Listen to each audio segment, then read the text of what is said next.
Hello YouTube, I'm Andrew Does Hair. You can find my work on Instagram at Andrew Does Hair. This video is part of a series that I'm putting together where essentially I want to teach how to recreate hair's greatest photographic hits. What I mean by that is if you go scroll through Instagram, you look at the Explore page, or you go look at the big hair repost pages, you might find that the popular hair photos pretty much fall into one of just a few categories. They all kind of have the same similar styles. And what I want to do is break down how to do each of these styles of haircut photos using really basic stuff that you either have in your pocket or likely have in your salon. So for this particular video, I want to talk about a look that I'm going to call the studio look. Now this look is really sort of characterized by the haircut model being put into a sort of environment that more or less is sterile.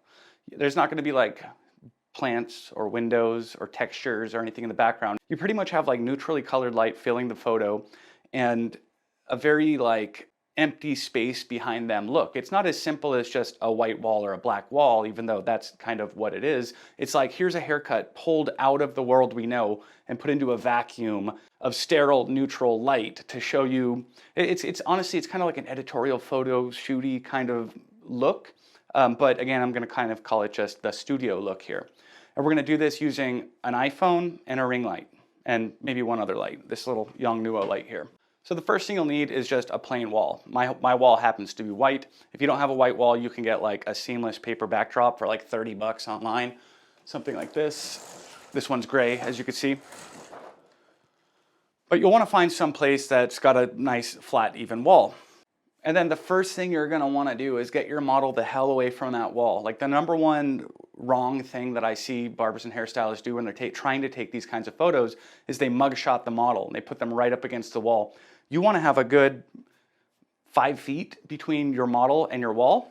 Honestly, there is no such thing as too much distance when it comes to this. Like you want them as far away from the wall as you can get them. Don't think like, well, how much is enough distance? Like there probably is a figure that is technically enough distance, but I'll say this, there's never too much distance. If you got a big enough, wide enough wall, 20 feet back, freaking great. And as we get into shooting this look here, the first shot that I'm gonna have no added lights, just kind of the house lights that we have in the room here.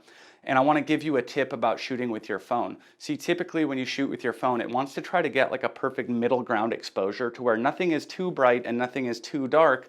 But what it tends to do as it does that is it always makes something too bright. And in terms of hair, if you have blonde hair, a lot of times this hair ends up being too bright or blown out, as we call it, which is it's so bright that you can't see the detail. And a lot of times, even if we're shooting dark hair, then the skin tends to be blown out. And so what your phone automatically wants to do is expose the photo brighter than it should be. And so first tip here is anything you're shooting, if you're trying to set up these sorts of lights, or just in general, anything you're shooting, if you long press on your subject, you can then scroll down a little sun dial on your iPhone that will actually darken the exposure. And by doing this, you're going to retain detail in those bright areas of the hair and the bright areas of the skin. So that's tip number one. And you're going to see me do that here as I shoot the model with no added lighting at all. So the first thing you're going to want to add is a key light up above the model. This is going to be kind of the hard thing here. I'm using a ring light. I don't love ring lights. In fact, I kind of hate ring lights, but the reason I used one is because most salons and barbershops seem to have one. But the hard part is going to be getting that ring light up overhead. Essentially what you want the ring light to do is be over the model's head, in front of them, pointed slightly downward at them. The larger your light source is for this key light, the smoother the skin is going to look. And so if you were to get your hands on a big old softbox, which is usually what I would prefer to do something like this, you can get your model to look really, really, really smooth. Or if you were to use something like a beauty dish, that can give them a little bit more texture in their skin and more defined sculpted features on the face. But in this case, again, we're just going to use a ring light because that's what every salon seems to have. So here I'm going to get the shot again using just that ring light. And what you're going to find is because there's only light coming from above, it's going to create some harsh shadows down beneath. In fact, I have a reflector under me right now that's feeling shadows on my face. And if I were to move this thing away, I get really dark around here and I get dark under the eyes.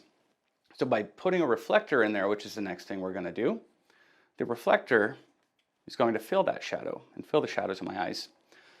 So the position of this reflector is going to be kind of flat like a table under the model, but a little bit tilted toward them. And you just want to move it around until you see the shadows here and here disappear. These reflectors are like 20 bucks on Amazon.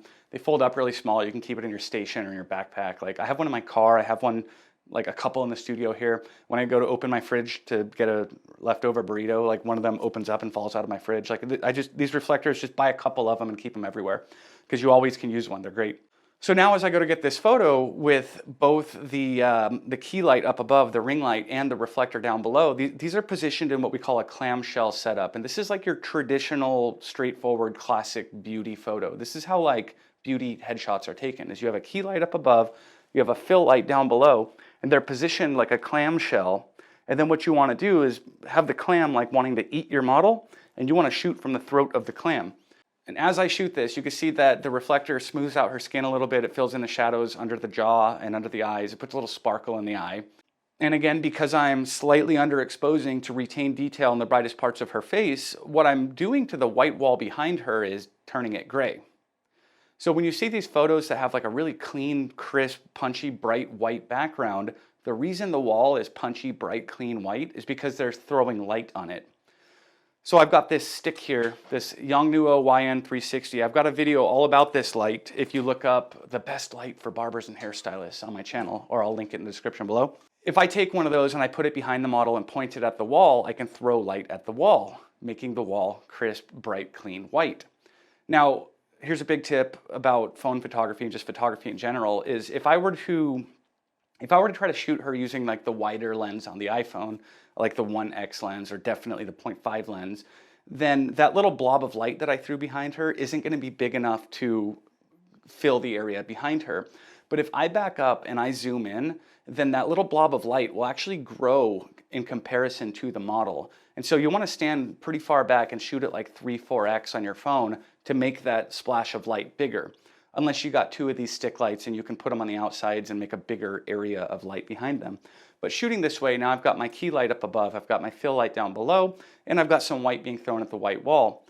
This is going to give me that kind of studio look. Now we're starting to get somewhere. It's going to look really punchy and contrasty. I'm going to have a nice, clean, smooth, bright wall. It might not be absolutely perfect, but it's so close that with editing, we can kind of take it just that next step further and make it look complete. Now, if you wanted to, maybe you don't have a white wall and you like have to figure out some way to make do. I did a quick little demonstration here using a black poster board to show you how easy it can be to really find a place to shoot, and at the same time demonstrate how to get that deep dark black look using this sort of setup. So what I've done here is I put up this little poster board, and looking at it you go, that's not big enough to be a backdrop. But as I said about backing up and zooming in with your phone, this is going to take that small little poster board and it's going to make it grow in comparison to the model. And in most cases, even a little poster board, black, white, green, whatever color you want to get, can actually be big enough to do just a little headshot of a model if you back up and use like the 3, 4, 5x lens on your phone. This is actually one of the benefits you get getting like a fancy camera is when you get like a portrait specific lens, it's typically much more zoomed in than what you can get out of a phone. And it's that zoom that actually makes this tiny poster board big enough to use. So what I'm doing with this poster board is I'm going to take that little Yongnuo light that I had pointing at the wall, and I'm going to turn it around and point it at the back of my model. This way the light that it's going to hit her is going to do much like this light's doing to me right now. It's going to put a little shine along the edge, and that's going to cut her out from the black backdrop. So as I back up and zoom in, the backdrop's going to stretch and grow to fill the frame behind her, and then I'm going to underexpose the image slightly, and I'm going to get that deep dark black look. So what's happening here, as I said, if you want a bright white wall, you need to put more light on the wall than you have on your subject, essentially, or as much light. You need to put light on the wall.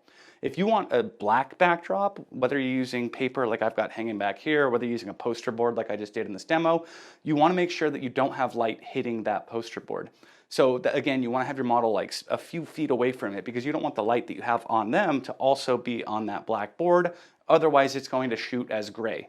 Now, I want to take a second here to talk about white balance, which is like a really big, complex topic that is going to get its own video soon.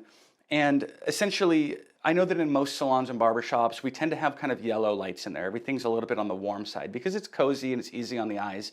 And as I was going to shoot this, you know, the ring light puts out like white light. It's 5500K or daylight. And if I'm trying to mix this daylight with yellow lights that are flooding the salon, I'm not going to get that clean, even, neutral look. So what I would do if I was in a salon that had yellow lights all around is I would kill the house lights and I would just shoot using only the ring light and the little stick light here. And you really wouldn't notice if the house lights were off. However, if you turn them on, you might notice that your image is going to have some like yellow in the shadows and yellow around the edges. So if you have yellow lights all around your salon, kill them. If you can't just turn them off, one thing I highly recommend is getting smart bulbs. I have smart bulbs here in my studio and I have smart bulbs in my salon where I work. The beautiful thing about these smart lights is like as I'm going to take a photo, I can make them like bright and white. And then, you know, I have like nice photographic lighting that will match my ring light or soft boxes or whatever other lights I'm using. And then when I want to set the mood and, you know, a client comes in and I just want to be comfortable, I can make the lights warmer. Or any other number of things that I need to do. But point being, if your salon is full of yellow lights like this, you're gonna have to turn them off to get this like even neutral look across your images like we were doing throughout this video. So if you are a phone shooter and you're thinking, well, maybe what can I actually get out of a fancy camera? When it comes to this type of look, what you can get out of a fancy camera is, for one, your lens will do the zooming for you, and so you're able to compress your background and grow the background compared to the foreground much better and without any image quality loss. And on top of that, a real camera can use flashes. So whether you're using speed lights or like studio lights, when you're using flash to get this look, that's how you get that like razor sharp, crisp detail, like you are counting pores on the haircut. That comes from using flash because it's so much light that the camera can just perform like really, really well. And you can't really get into that territory with a phone. And so if you're going for this more studio look and you're shooting with your phone and you're happy with it and you start thinking, well, what can I get from a real camera? The answer is better focal lengths to pull off this look. And the answer is flash. Because you know, if I'm shooting with flash and I'm even in like a yellow lit room, the flash is so bright that the yellow lights don't matter. The camera can't even see it because it's dialed in for the exposure of the flash, which is going to be so bright that it's not going to see the yellow light at all. And so that flash really is the benefit that you'll get with this look using a fancy camera. Thanks for watching. Come back soon. I'm going to be going over other looks, including the vintage gentleman, which is, you know, that every old school barbershop bearded guy looking like he's from the 1800s kind of portrait. We're going to do that look. And we're going to do the dreamy natural look, which is, you know, the wavy, beachy hair in front of the salon kind of photos. We're going to break that down as well.